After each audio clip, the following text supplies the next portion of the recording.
안녕하십니까. 송국근의 혼술 12월 10일 화요일에 인사드립니다. 광풍이 몰아치고 있습니다. 특히 이 재판 일정이 쫓기는 민주당 대표 이재명이 선전선동에 적극적으로 나서면서 윤석열 대통령에 대한 논란이 거의 광풍, 광기 어린 수준으로 그렇게 치닫고 있습니다. 특히 수사기관들이 마치 경쟁을 하듯이 윤석열 대통령에 대해서 뭐 출국 정지, 또 뭐 피의자를 입건, 또 심지어 뭐 구속 이야기까지 하고 있습니다. 신병 확보 이야기. 현직 대통령인데 아직은 엄연한 현직 대통령인데 현직 대통령에 대해서 수사기관의 장들이 마치 충성 경쟁을 하듯이 누구에게 충성 경쟁을 하는지 모르겠지만 구속 이야기를 서슴없이 하는 그런 상황으로 치닫고 있는데. 그 핵심 내용은 왜 구속해야 되느냐? 핵심 내용은 내란죄를 가지고 이야기를 하고 있습니다. 내란죄. 자, 그런데 이 내란죄와 직권남용 크게 두 가지인데, 직권남용은 현직 대통령이 그 현행법이라도 직권남용 같은 것은 그 불소추 특권이 있기 때문에 그 대상이 안 되는 거죠. 그래서 지금 내란죄를 이야기를 하면서 또 여기다가 외환죄까지 같이 고발을 하겠다. 민주당이 그렇게 나오고 있습니다. 내란이나 외환죄 같은 경우는 불소추 특권의 대상이 아닌데 또 왜 외환까지 이야기를 하느냐 하면은 뭐 우리 그 군이 북한에 그때 그 무인기를 띄워서 뭐 국지전을 유도했다. 이재명이 그런 말을 한 적이 있죠. 국지전을 유도할 것이다. 뭐 그렇게 했는데 지금 국지전을 유도를 했다. 그래서 외환의 죄도 있다. 이렇게 갖다 버리고 있습니다. 계속 갖다 붙이고 매주 그 토요일 탄핵하겠다. 이렇게 관계 어리게 이야기를 하고 있는데 모든 것은 일단 외환은 지금 고발을 한 거고 수사기관들이 앞다퉈서 내란죄로 윤석열 대통령을 압박하고 있는데 서로 경쟁을 하고 있습니다. 검찰은 가장 먼저 특별수사본부를 띄워서 입건했다. 이렇게 윤석열 대통령을 입건했다고 발표를 했죠. 뭐 고소고발되면 입건은 하는 게 당연한데 그걸 굳이 검찰이 입건했다 이렇게 하니까 공수처에서는 그 경찰은 또 거기에 대해서 또 김용현과 관련해서 김용현 전 장관과 관련해서 압수수색을 하면서 내란죄 수사권은 우리에게 있다 이렇게 또 이야기를 합니다. 공수처가 또 그에 뒤질세라 원래 이 경찰과 검찰의 사건을 이첩을 하라고 하면 해야 된다. 우리에게 이첩하라 이렇게 이야기하고 또 오늘은 이 공수처가 나서서 출국 금지 윤석열 대통령 출국 금지를 시켰습니다. 그리고 검찰이 김용현 그 전 장관의 구속영장에 윤석열 대통령을 내란 수괴 말만 들어도 끔찍하죠. 내란 수괴 이렇게 적시를 했습니다. 형법상 내란죄는 이 세 가지로 나눠서 처벌을 합니다. 첫 번째가 우두머리 이게 법률 용어입니다. 그래서 가로 열고 내란 수괴 이렇게 되어 있습니다. 그리고 두 번째는 모의에 참여하거나 지휘하거나 그 밖의 중요 임무에 종사한 자. 그리고 세 번째는 단순 관여자. 셋으로 나눠 처벌을 하는데 내란 수괴의 법정형은 사형, 무기징역 또는 무기금고. 그리고 중요 임무 종사자도 사형, 무기 또는 5년 이상의 징역이나 금고. 무시무시하죠. 자, 그런데 이 영장에서 이렇게 제목을 밝혔습니다. 검찰이 밝힌 겁니다. 얼마 전까지만 해도 검찰은 이재명이 완전히 해체를 해버리려는 대상이어서 이창수 서울중앙지검장을 탄핵을 하고 막 그래서 집단 반발을 했죠. 그런데 지금 이제 상황이 변한 상황에서 검찰과 경찰, 공수처가 서로 공다툼을 하듯이 수사를 하는데 그 핵심은 전부 다 내란죄 혐의가 있다는 겁니다. 일단 수사기관에서는 내란죄 혐의가 있다. 오동훈 공수처장은 심지어 내란죄 수괴 등에 대해서는 구속수사를 원칙으로 해서 열심히 수사하려는 의지를 갖고 있다. 윤석열 대통령 구속 이야기까지 합니다. 공수처 그동안 하는 일 하나도 없이 국민 세금만 축냈다는 비판을 많이 받아왔는데 여기에 뛰어들어서 어떤 공을 세우겠다. 그리고 가장 먼저 인신구속, 윤석열 대통령 인신구속을 시도를 하겠다. 이런 뜻을 공개적으로 밝히고 있는 상황입니다. 내란죄의 우두머리, 이 검찰은 또 우두머리로 윤석열 대통령을 적시를 했고, 이 상황인데, 경찰도 국가수사본부 비상계엄특별수사단 이걸 만들어서 윤석열 대통령을 내란 혐의 피의자로 입건을 했습니다. 또 성역 없는 수사를 하겠다 이렇게 강조를 하면서 마치 이 경쟁을 하듯이 지금 몰아치는 분위기인데, 오늘 지금 제가 말씀드린 거는 수사기관이죠. 수사기관 세 군데서 내란죄를 기정사실화하고 이렇게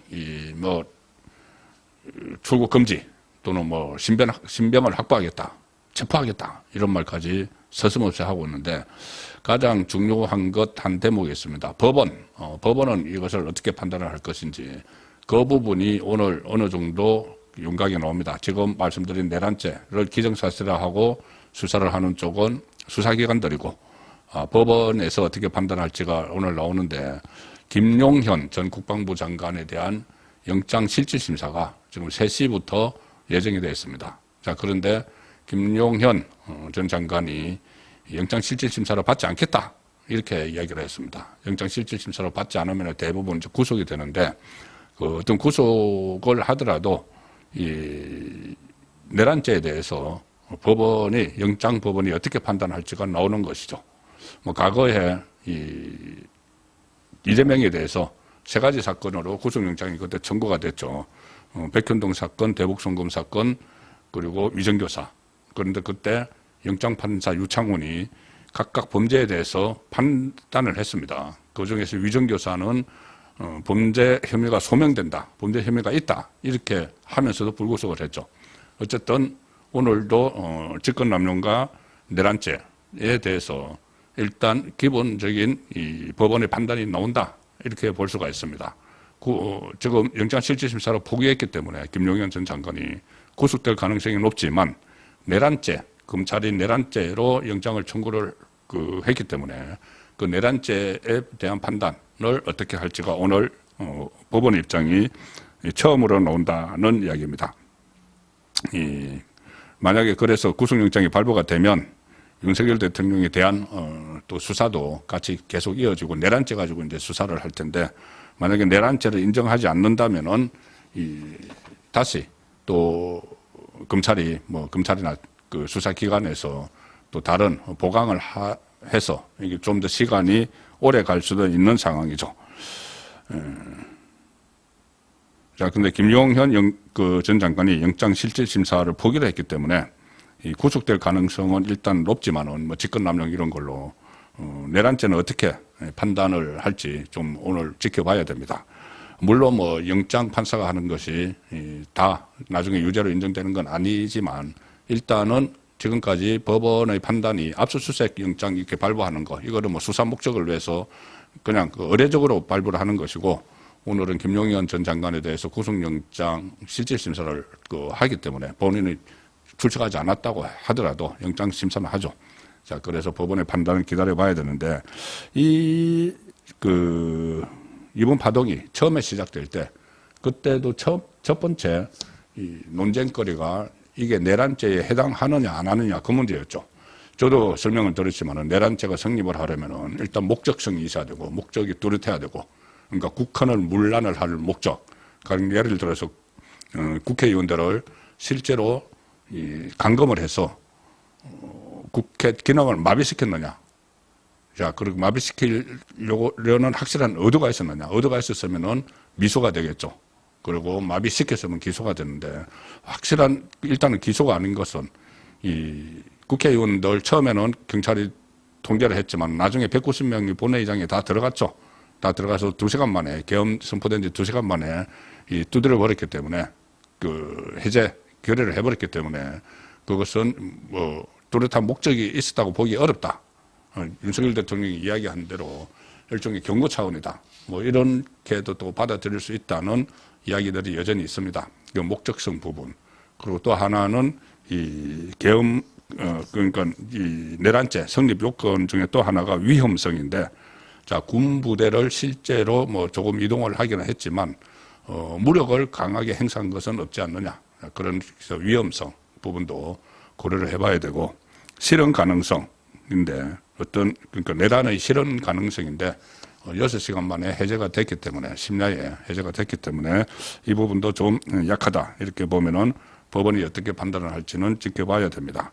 자, 법원의 판단에 못지않게 중요한 것이 민심이죠. 민심이 중요합니다.